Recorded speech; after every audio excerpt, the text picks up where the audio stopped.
Shalom, shalom, friends. It's been a while. You haven't heard from me, but here I am, Treasure Hunt with Jojo, with a word of encouragement for you. So last week, Thursday, I joined Malhut's Zoom session, and I'm telling you, it was awesome. So they were studying Psalm 23, verse 4. Which says, "Yea, though I walk through the valley of the shadow of death." And emphasis was placed on the first four words, "Yea, though I walk." And it was really an interesting session, and it provoked me. And I definitely know that it provoked others as well. And it had led me to ponder what that scripture was speaking about, and being able to apply the wisdom and the knowledge and the revelation to my life. So I just want to encourage you all today regarding Psalm 23 verse 4, and I will encourage you with just one word. The first word that begins the word is yea, and in Hebrew it is the word gam. So yea in English, gam in Hebrew. And when I think about the Hebrew word gam or the English word yea, it is an affirmative response. So let's backtrack a bit. Now, Psalm 23 was written by David, and why you wrote this psalm was the fact that he had some problems with King Saul. He had to run for his life because King Saul wanted to kill him. And so he found himself in a valley, in a situation where he was hard-pressed, where he felt weak.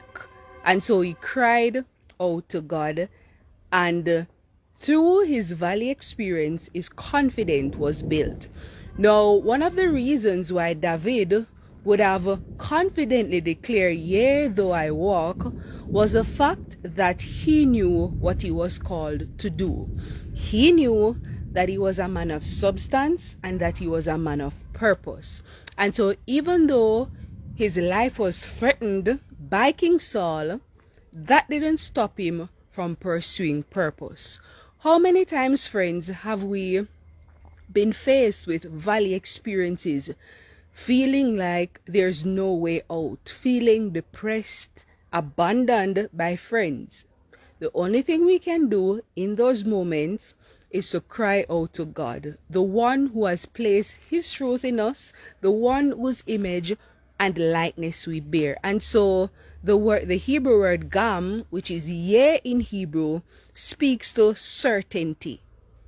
It speaks to one emphasizing truth. So because David knew that God was with him, yes, he acknowledged that he's in the valley, but he also acknowledged that while in the valley, despite being in the valley, I am confident that my purpose will be fulfilled. I am confident that he who is in me is greater than he who is in the world.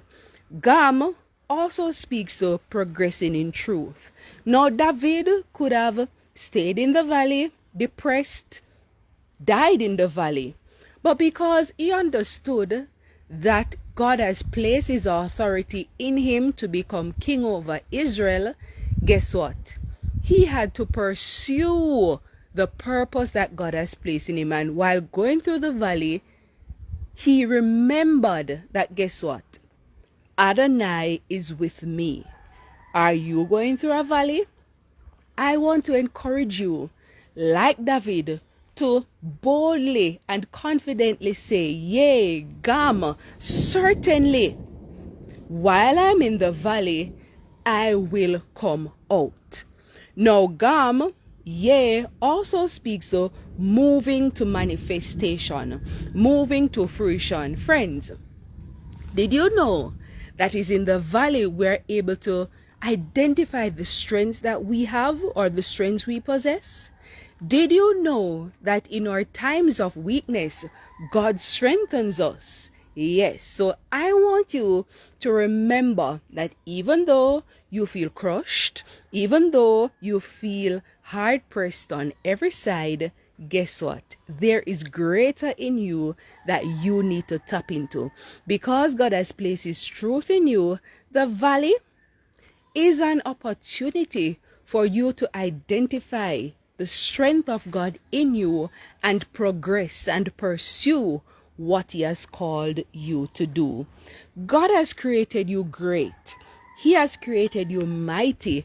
And so the valley experience that you face will bring out the greatness in you. I am your friend Jojo from Treasure Hunt with Jojo, encouraging you to join Malut this Thursday or Zoom session at 7 p.m. I'll definitely place the link in under this video in the comment section. You can't afford to miss it. Trust me, your confidence will be boosted, and definitely the revelatory truth of God will be your portion. Shalom, be blessed. Happy Sunday to you.